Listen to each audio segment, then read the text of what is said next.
সিরিয়ায় বাশার আল আসাদ সরকারের পতন হয়েছে, অর্থাৎ পিতা পুত্রের ৫৪ বছরের শাসনের অবসান হয়েছে। বিদ্রোহীরা দখল করে নিয়েছে সিরিয়া। এ বিষয়ে আলোচনা করতে আমাদের সাথে চট্টগ্রাম বিশ্ববিদ্যালয়ের আন্তর্জাতিক সম্পর্ক বিভাগের অধ্যাপক ডক্টর ফরিদুল আলম যোগ দিয়েছেন। অধ্যাপক ডক্টর ফরিদুল আলম, আপনাকে স্বাগত জানাচ্ছি। যেটি জানতে চাই, হঠাৎ করেই বিদ্রোহীরা অনেক শক্তিশালী হয়ে হামলা করলো এবং দখল করে নিল, সরকারের পতন ঘটালো। তো এরপর আসলে কি হতে যাচ্ছে, সার্বিক বিষয়টা নিয়ে আপনার মন্তব্যটি জানতে চাই।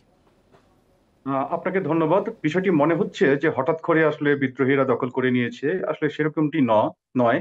কেননা এই বিদ্রোহীরা যারা বাশার আল আসাদের বিরুদ্ধে তারা যারা বিদ্রোহ করে যাচ্ছিল, তারা কিন্তু গত প্রায় ১২-১৪ বছর ধরে বিদ্রোহ করছিল।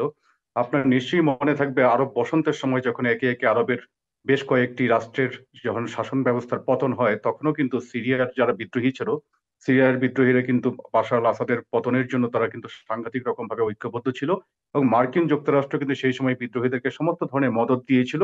পরবর্তী সময়ে রাশিয়ার কারণে এই জিনিসটি কিন্তু খুব বেশি দূর এগোয়নি।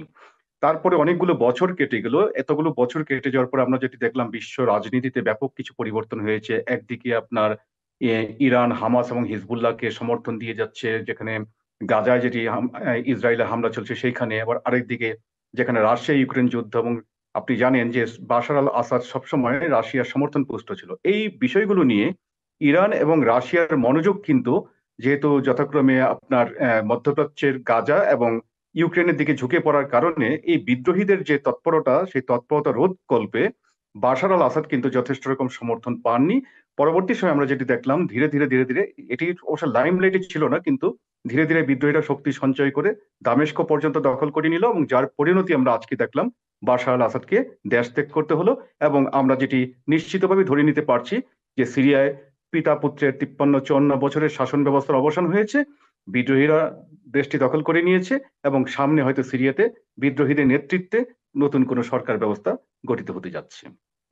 জি, আমরা একটি বিষয়ে জানতে পারছি যে ডোনাল্ড ট্রাম্প একটি বিবৃতি দিয়েছেন যে আসলে যুক্তরাষ্ট্রের এই লড়াইয়ে থাকাটা উচিত হবে না বা জড়ানো উচিত হবে না। আসলে এটি কি প্রভাব ফেলতে পারে মধ্যপ্রাচ্যের বা সিরিয়ার এই ঘটনার ক্ষেত্রে?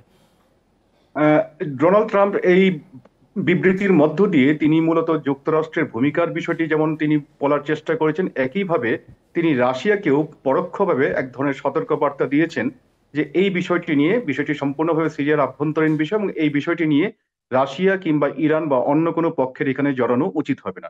মূলত আসলে মার্কিন যুক্তরাষ্ট্র যেমনটি চেয়েছিল, তারা নিজেরা অনেকগুলো বছর ধরে যে বাশার আল আসাদের সরকার ব্যবস্থার পতন ঘটুক, সেই পতনটিই ঘটেছে, এবং সেই পতন ঘটার মধ্য দিয়ে যুক্তরাষ্ট্রের চাওয়াই পূর্ণ হয়েছে। সুতরাং এর মধ্য দিয়ে তিনি মূলত যে বিষয়টি বোঝানোর চেষ্টা করেছেন, রাশিয়া যেন এই বিষয়টি নিয়ে ফার্দার কোনো প্রসিড না করে, এবং এইখানে যেন যে সিরিয়াতে এক ধরনের স্থিতিশীল ব্যবস্থা তাদের ভাষায় যেটি প্রতিষ্ঠিত হয়েছে বা হতে যাচ্ছে, এই ব্যবস্থাতে যেন কোনো ধরনের আন্তর্জাতিক ইন্টারফারেন্স না থাকে। জি, ডক্টর ফরিদুল আলম খান, আমাদের সাথে যোগ দেওয়ার জন্য এবং আপনার মূল্যবান মতামত তুলে ধরার জন্য আপনাকে অসংখ্য ধন্যবাদ জানাচ্ছি।